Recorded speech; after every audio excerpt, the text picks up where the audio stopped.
전당대회 돈봉투 의혹에 연루된 윤관석, 이성만 더불어민주당 의원이 자진 탈당을 결정했습니다.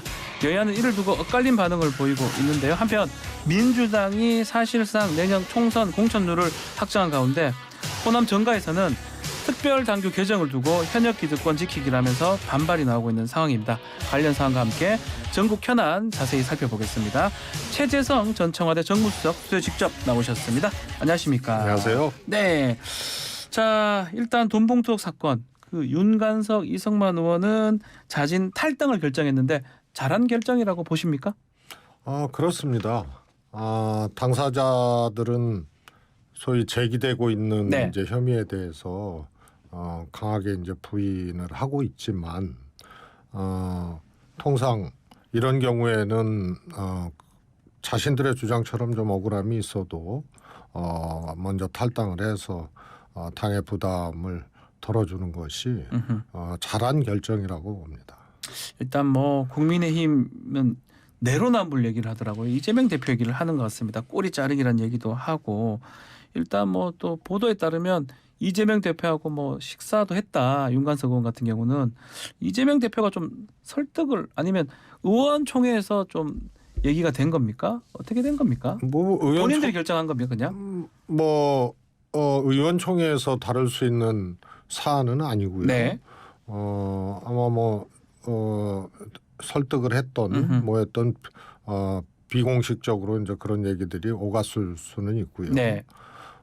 그런데 이재명 대표가 직접 뭐 이렇게 탈당해라 뭐 이렇게 얘기하기는 좀 어렵고. 아하. 예. 그래서 아마 그런 얘기들은 뭐 오갈 수 있으나 그것이 공식적으로 뭐 다뤄질 수 있는 사안은 아닌 거죠. 이재명 대표가 그 이성만 윤관석 의원 탈당 질문을 하니까 태영 의원 녹취 문제 어떻게 되냐 이렇게 또 반문으로 또 답변을 했어요.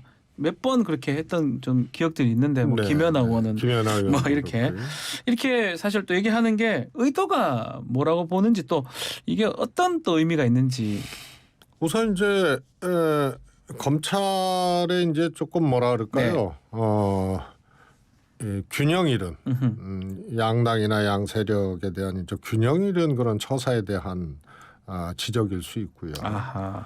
그래서 통상 뭐 태영 의원 같은 경우도 저런 의혹이 불거지고 하면은 그거는 검찰에서도 충분히 그거는 좀 수사를 할 수 있는 일인데 어떻든 뭐 김건희 여사부터 시작해서 이 야당에 대한 어떤 이 정치 공세 또 정치 수사라 그러죠. 네. 이런 것에 비해서 너무 편파적이다. 이런 것을 이제 애둘러서 지적을 하는 것 같은데요. 저는 당 대표가 하실 수 있는 그런 이 발언이나 행위가 아니라고 봅니다. 그래서, 하지 말았으면 좋겠다 이 말씀이신가요? 그렇습니다. 이제 국민들 기준에서 민주당의 그런 뭐 돈봉투 문제나 뭐 이런 것을 기자들이 이제 질문을 하고 하면 네. 그거에 맞는 얘기를 해야지. 타당을 끌어들여서 그렇게 하는 것은 당 대표가 하실 수 있는 좋은 방법은 저는 아니라고 봅니다. 자, 송영길 전 대표는 어제 검찰에 자진 출두를 하긴 했는데 조사는 받지를 못했어요. 기자회견은 하긴 했는데요. 앞으로 어떻게 할지 또 이 상황은 어떻게 보십니까? 자진 출두 부분? 우선은 두 가지인데요. 이제 네. 송영길 대표 입장에서 왜 그렇게 했는지 이게 이제 하나 있을 수 네. 있고요. 그 역시 이제 억울함에 대한 호소고 또 주변 송영길 대표 주변을 괴롭히지 말아라. 차라리 나를 구속시켜라 이렇게 얘기를 했는데 그거는 이제 일종의 이제 검찰 수사에 대한 이제 억울함이나 이런 것에 대한 이제 호소라고 보고요. 예. 또 하나는 이후에 전개될 이제 수사나 뭐 이런 것에 대비해서 적어도 적극적으로 수사에 임하겠다 해서 일종의 이제 향후 수사 일정이라든가 뭐 이런 것이 뭐 여러 가지 있을 수 있지 않습니까? 네. 검찰이 뭐 영장 청구도 할 수 있고 뭐 이런 것에 대한 이제 또 일종의 대비 이런 예. 것일 수도 있다고 보고요. 근데 더 본질적으로는 이정근 부총장이 구속된 게 작년 10월이거든요. 네. 10월 초예요. 그러면 검찰이 이것을 인지하고 구속영장까지 진행했던 앞선 과정까지 따지면은 꽤 된 거거든요. 네.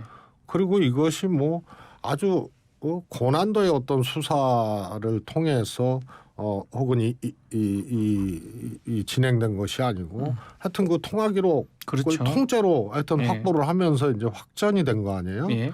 그렇다면은 그동안 뭐 했느냐 이거예요. 검찰이. 그럼 왜 이 시기에 수사 일정대로 해서 이후에 이제 송영길 대표를 그 일정에 맞게 필요하면 소환하겠다 이런 식으로 하는 거는 앞에 많은 시간이 지나갔다는 네. 점을 고려해 볼 때 납득하기가 어렵거든요. 그래서 제가 이재명 대표에 대한 2차 체포동의안 네. 이것에 맞추는 것이 아니냐. 그래서 검찰이 시간표를 맞추는 수사를 하고 있다는 의혹을 제가 이제 좀 제기를 했는데요. 네. 그래서 이후에 원래 검찰 수사 일정대로 소환도 하고 뭐 하는 거 아니에요? 그거는 맞는 얘기인데 네. 그럼 그동안 뭐 했느냐 이거예요.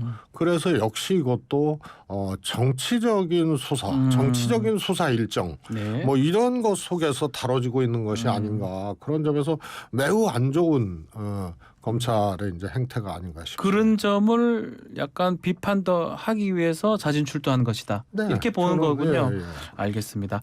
자, 민주당 같은 경우 지금 박강원 대표가 선출이 됐습니다. 뭐 이낙연 전 대표의 사무총장이었기 때문에 뭐 비명계라고 할 수 있는 상황인데 이 친명 비명 공존 가능하냐 이런 얘기가 계속 당내 당 안팎에서 나오는 것 같아요. 뭐 같은 당에 있으니까 이제 공존인데요. 그게 이제 공존하고 있는데 예. 내용적으로나 네. 이제 성격적으로 실제로 이제 그러느냐의 문제는 네. 그거는 뭐 여당이든 야당이든 또 민주당의 현재 시점이든 과거든 간에 화학적인 결합이 돼서 100% 일치 단결하고 네. 같은 정치적인 생각과 궤적을 이렇게 그려오지는 못하는 거거든요. 그래서 뭐 현실이죠. 네. 그래서 박광원 원내대표가 이재명 대표하고 대선 과정이나 뭐 이런 과정에서 함께하지 않았던 그렇죠. 분인데 네. 그런 점에서는 이제 비명 원내대표인 거는 분명한 거죠. 그렇다고 해서 이것이 뭐 정치적으로 공존할 수 있느냐 없느냐의 그런 단선적인 문제로 해석될 수는 없고요. 네. 박광원 원내대표가 워낙 뭐 합리적인 분이시고 해서 여러 가지를 고려해서 친명은 아니지만 또 화학적 결합은 아니지만 네.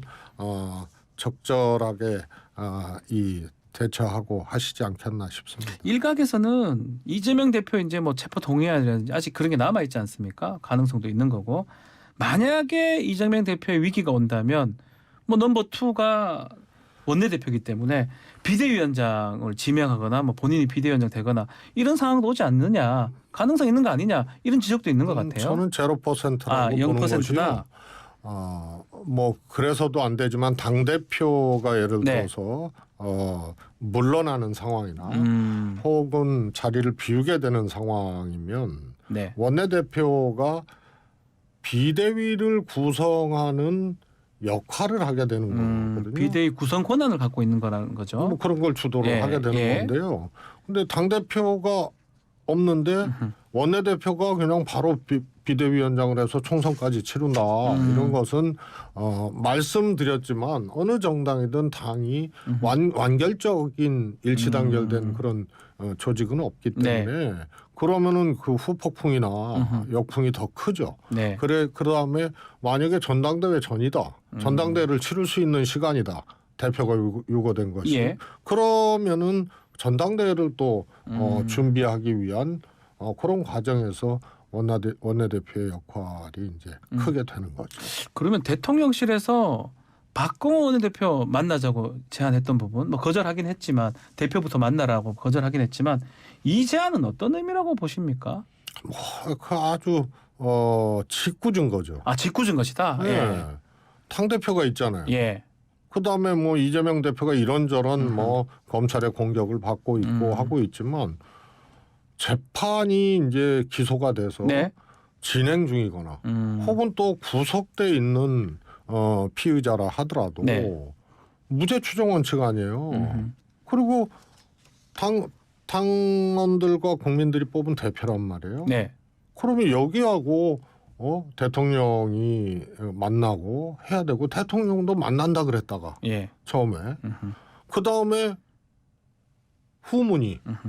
국민의힘에서 이재명 대표 지금 범죄 혐의자를 왜 만나냐 뭐 이러면서 완전히 또 바뀌었단 말이에요. 그렇죠. 예. 그래서 당원과 국민들이 뽑은 당 대표는 그런 검찰의 수사를 받고 있다 하더라도 만나야 되는 게 그게 이제 소위 말해서 대통령으로서 해야 될 기본 자세인데 네. 제껴놓고 원내대표를 만난다 그러면 네. 그럼 뭐 두 분 다 만날 수는 있어요. 그런데 당대표 제껴놓고 원내대표 만나는 걸 그거를 대통령실에서 얘기를 하고 제안을 한다는 건 그건 맞지 않고 아주 좋게 얘기하면 짓궂은 거고 예. 아주 못된 거죠. 갈라치기 하려고 하는 거다 이렇게 보시는 겁니까? 생각해 보세요. 그러면 당대표는 그야말로 이 허수아비가 되는 거고 그러면 민주당 내로 보면은 당대표를 제끼고 원내대표가 뭘 할 수 있겠어요. 그래서 이거는 뭐 하여튼 분열 공작까지 뭐 표현하고 싶지는 않습니다. 네. 매우 짓궂고 못된 거예요. 못된 것이다. 자, 그리고 어제 총선 후보자 선출 규정 특별 당규 이 권리당원 투표가 지금 시작됐는데 이 내용은 핵심이 뭡니까? 우선 제가 보기에는 좀 뭐 포인트를 예. 그거에 반발하는 이제 정치 신인이나 이제 원외 인사들도 문제 기재회견을 하고 문제 제기를 했습니다만 그 내용적으로는 조금 오해도 있는 것 같고 그러나 또 한 측면에서는 좀 부족한 점이 있기도 해요. 네. 그래서 두 가지가 이제 혼재돼 있는 거거든요. 가령 뭐 현역위원 평가 결과를 뭐 공개해라 이렇게 이제 원외 인사들이 이 총선 예. 도전할 인사들이 기자회견도 하고 그랬단 말이에요. 근데 그거는 공개하지 아니한다는 내용이 없어요. 그리고 기존 특별당규에 공표하는 걸로 돼 있습니다. 공표가 돼 있다. 하위 20%의 예, 경우 예. 전체를 할 필요가 없는 거죠. 그럼 포인트가 하위 20% 평가를 받은 의원들을 어떻게 할 거냐. 그래서 문재인 당대표 시절에 마련된 안인데 그때는 그냥 아예 공천 배제였어요. 네. 그러니까 현역들 반발이 심했죠. 그러나 그 이후로 제가 이제 이 정당발전위원장, 네. 이제 혁신위원장이죠. 그거 할 때 그거는 감산으로 해서 경선의 기회는 줘야 된다. 이렇게 했던 거고요. 나머지도 사실은 이번 특별당규에 없는 내용을 갖고 좀 주장하는 경우가 있습니다. 아하. 이런 경우가 좀 혼재돼 있고 예. 오해죠. 오해 부분이 있다는 거죠. 예. 그런데 저 포인트는 그 부분을 분명히 해줘야 되는 겁니다. 현역 의원에 대해서 하위 20% 평가받은 부분을 어떻게 할 어떻게 거냐. 할지. 이게 제일 예. 포인트예요. 이게 가장 중요한데 네. 예. 혁신공천의 포인트죠. 그게. 그러면 지금 많은 분들이 조금 기득권한테 그게 현역원한테 유리하다. 그 부분은 지금 맞는 겁니까? 안 맞는 거야? 결론적으로는. 저는 뭐 일부 맞을 일부는 수도 맞을 수 있거든요. 있는데, 예. 그런데 그거는 예전부터 있어 왔던 네. 시스템 공천의 규정이에요. 아하. 이제 단수 공천과 전략 공천이 있는데 예. 단수 공천은 전략적이지 않은 거거든요. 격차가 크거나 그러니까 한 명만 하는 거잖아요. 한 명만 입후보했거나 네.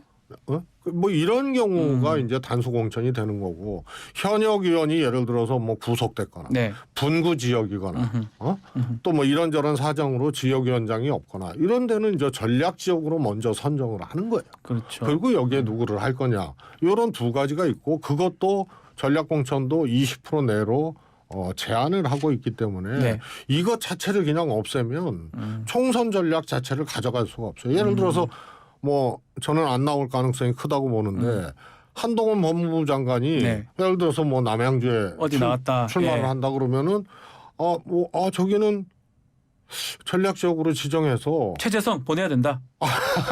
네. 그에 맞는 이제 구도를 예를 들었습니다. 짜야 되고 뭐 예. 이런 거죠.